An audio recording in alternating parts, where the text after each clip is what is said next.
Fala pessoal, nós vamos aqui fazer mais uma análise do texto grego de Atos. Hoje nós vamos estar vendo o verso 3 e eu espero que você tire muito proveito do que nós vamos ver aqui mais adiante. Nós vamos começar fazendo uma leitura e depois uma rápida tradução, depois a gente começa a nossa análise. Então vamos lá. Hos kai parestesen heauton zonta metatupaphen auton en polos tekmerios di hemeron tesseraconta optanômenos autores kai legon ta perites basileias to feu. Aos que também, depois de ter sofrido, se apresentou vivo com muitas provas, sendo visto por eles num período de 40 dias e ensinando acerca do reino de Deus. Observe primeiramente que nós temos aqui um pronome relativo. Esse pronome relativo tem como antecedente o substantivo no verso 2, tois apostolóis. Ou seja, os apóstolos. Aqui então a referência é aos que, ou seja, aos apóstolos do verso 2. Observe que tanto o pronome como o seu antecedente, eles concordam em caso. Ou seja, os dois estão no caso dativo. Mas isso não é tão necessário, tendo em vista que geralmente o antecedente pode diferir, e ele vai diferir do seu pronome relativo em termos de caso. Mas o mais importante é que eles concordem tanto em gênero como em número, que é o caso aqui. Os dois são masculinos e os dois estão no plural. Essa questão do caso é mais importante para definir a função do pronome relativo dentro da sua oração relativa. Então, nesse caso aqui, o pronome relativo ele está funcionando como um objeto indireto do verbo principal parestesen. Então, aqui ele é um objeto indireto do verbo principal, que já a gente vai analisá-lo. Em seguida, nós temos uma conjunção. Essa conjunção kai, ela representa a ideia semântica de mais continuidade. Ou seja, está dizendo que existe uma relação entre o verso 2 e o verso 3, que não é uma quebra de raciocínio, nem desenvolvimento, mas uma continuidade de raciocínio. Em termos pragmáticos, ou seja, em termos contextuais, o kai aqui ele tem uma função adverbial. Essa função adverbial, então, induz a gente a traduzir como também. Então, perceba, ele tem uma função semântica de mais continuidade e ele é traduzido aqui de forma contextual para expressar essa continuidade em termos adverbiais, ou seja, como também. Ficando assim, aos que também, se referindo aos apóstolos, e aí nós chegamos aqui ao verbo principal, um verbo muito importante nessa construção, porque muitas outras construções relativas estão ancoradas nele. Nós temos locuções preposicionais, nós temos particípios, infinitivos, todos ancorados nesse verbo principal. Ok, esse verbo principal ele está no aoristo, ou seja, ele é pano de fundo, e ele está no indicativo, a voz dele é ativa e ele é terceiro do singular. Como aoristo, nós sabemos que ele é pano de fundo, ou seja, ainda que a informação é em segundo plano. Mas o mais importante de saber disso nesse contexto é porque quando a gente analisa tanto o infinitivo como os particípios que eles vão modificar esse verbo, nós observamos que eles estão no presente. Então, observe aqui, optanômenos e legon, ambos dando a ideia de meio pelo qual a ação do verbo principal está sendo feita, ambos estão no aspecto imperfectivo, ou seja, são particípios presentes. Então, o ponto aqui é que a ação do verbo principal é realmente importante. Só que o ponto não é tanto essa ação, mas o que essa ação acompanha, o que nós vamos ver nos particípios e nas locuções preposicionais que estão ligadas a esse verbo principal, tá bom? Agora, o que é mais importante nesse verbo, paréstesen, é que ele aqui tem uma ideia transitiva, né? Uma ideia bitransitiva. Ele tem um objeto direto, indireto, como nós vimos aqui, e ele vai ter um objeto direto. No caso, um pronome reflexivo. Um pronome reflexivo realtono. No caso, acusativo, dando a ideia de ser um objeto direto do verbo principal, paréstesen. Ok, agora o que é importante aqui nesse verbo de voz ativa com esse pronome reflexivo? São duas coisas que eu gostaria de frisar. A primeira diz respeito a essa relação voz ativa com pronomes reflexivos. A segunda é como o exercício de tradução ele é um exercício muitas vezes penoso. Eu gostaria de dar uma demonstração disso analisando esse verbo ativo paréstesen. Então vamos lá. Primeira coisa que nós temos aqui em mente é que geralmente nas gramáticas antigas a voz média ela induz essa ideia de reflexividade, ou seja, a ideia de ser reflexivo. O problema é que essa ideia tem sido abandonada, tá certo? E como você pode ver aqui, os gregos eles parecem ter essa ideia de usar reflexividade não por meio da voz, mas por meio de um pronome reflexivo, realtono, tá bom?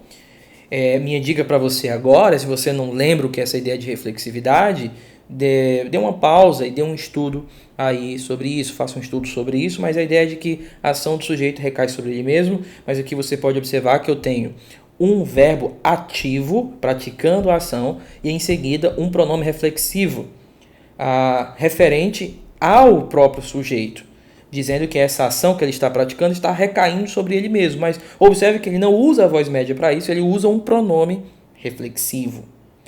Agora, o que é interessante aqui é a gente notar qual é o propósito do autor de usar um verbo ativo mais um pronome reflexivo. Tá? Qual seria a ideia dele? A maneira como a gente pode analisar isso é por meio da ideia de transitividade. Observe que o verbo paréstesen, ele possui uma bitransitividade aqui. Tá bom? Ele tanto tem um objeto indireto como tem um objeto direto. Então, quando a gente pensa em transitividade, a palavra geralmente vem da ideia de transferência. Ou seja, se eu tenho aqui um verbo transitivo de voz ativa, então eu vou ter o seguinte, eu vou ter, por exemplo, ele matou Paulo. Observe uma coisa aqui nesse verbo transitivo e de voz ativa. Ele tem um participante, que nós chamamos de sujeito, e ele tem um objeto, um segundo participante, ou seja, que nós chamamos de objeto direto. Então, são dois participantes. A ideia é que a ação que o sujeito está fazendo, ele está gerando uma energia, o termo energia é o que nós chamamos na linguística cognitiva, e aqui eu estou utilizando ele de uma maneira um pouco mais informal, mas a ideia é que a energia do verbo principal, ou do verbo ativo transitivo, ele é transferida para um segundo participante, distinto do participante que está causando essa transferência de energia. Esse segundo participante está recebendo essa energia, ou seja, ele que está sendo assassinado aqui. Ele matou Paulo. A energia do matou está saindo dele e está indo para Paulo. Beleza. Agora, quando o autor do grego ele usa um verbo ativo, tá? Aqui, e ele exige essa ideia de transitividade, ele está nos dizendo o quê? Ele está nos dizendo que o primeiro participante, ou seja, paréstesen, Jesus, ele está fazendo uma transferência de energia que recai não sobre outro participante distinto, mas sobre ele mesmo. Então perceba que a ideia aqui é quando ele usa um verbo transitivo com um objeto direto normal, há uma exigência de dois participantes e esses dois participantes são diferentes. Quando ele usa um verbo ativo transitivo com um pronome reflexivo como objeto direto, ele está nos dizendo que não existem dois participantes, apenas um participante. Ou seja, aquele que está transferindo a energia é o mesmo que está recebendo esta energia. Agora, a segunda coisa é a questão de tradução. Tá? A questão de tradução. Lohnider, e aqui eu vou usar um pouquinho mais de informalidade, ele fala que esse verbo parestessen, ele tem uma ideia de causar, estar num lugar. Está no lugar. Então, está causando estar num lugar. Então, pode ser aparecer ou pode ser se apresentar, tá bom? Quando nós vamos para a ideia geral desse verbo, alguém pode pensar assim, bem, a ideia de aparecer parece ser algo ideal aqui. Só que quando a gente entende que aparecer é um verbo que é transitivo, indireto ou intransitivo, você observa que ele não tem uma transitividade direta. Então, o verbo aparecer aqui, ele não é apropriado em termos de tradução, porque ele vai barrar essa ideia da necessidade de termos aqui uma transitividade direta, no caso de ré autônomo. Então, o que é que os tradutores, e aí você vai ver que existe uma harmonia nessas traduções, é que eles preferem não o verbo aparecer, eles preferem o verbo apresentar. Por que o verbo apresentar é preferido? Porque o verbo apresentar, ele tanto é transitivo, como ele é bitransitivo, como ele é pronominal.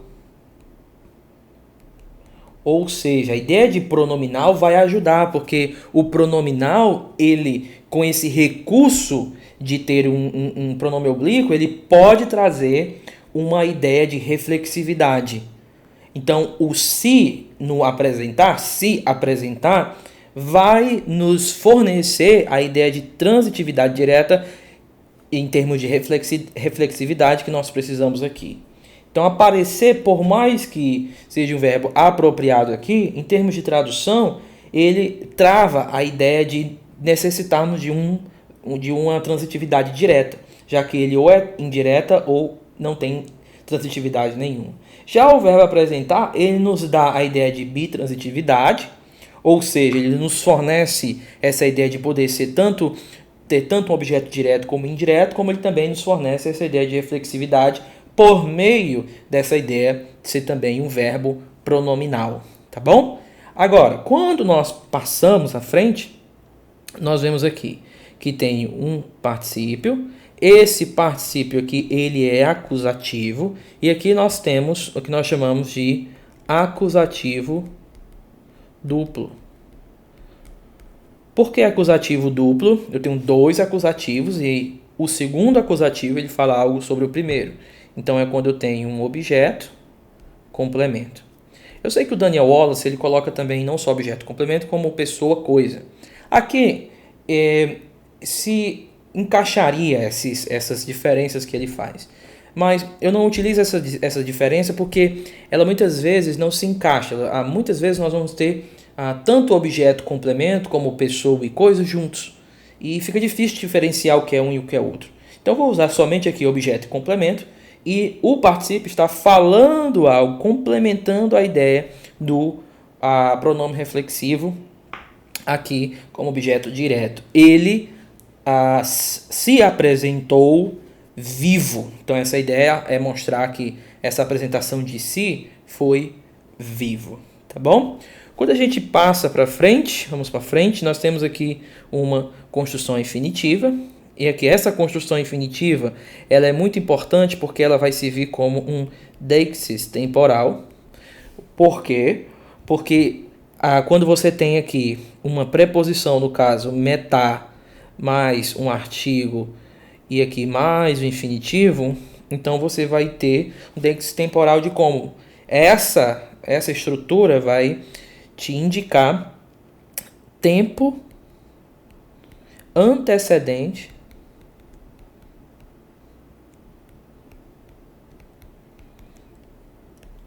com relação ao verbo principal.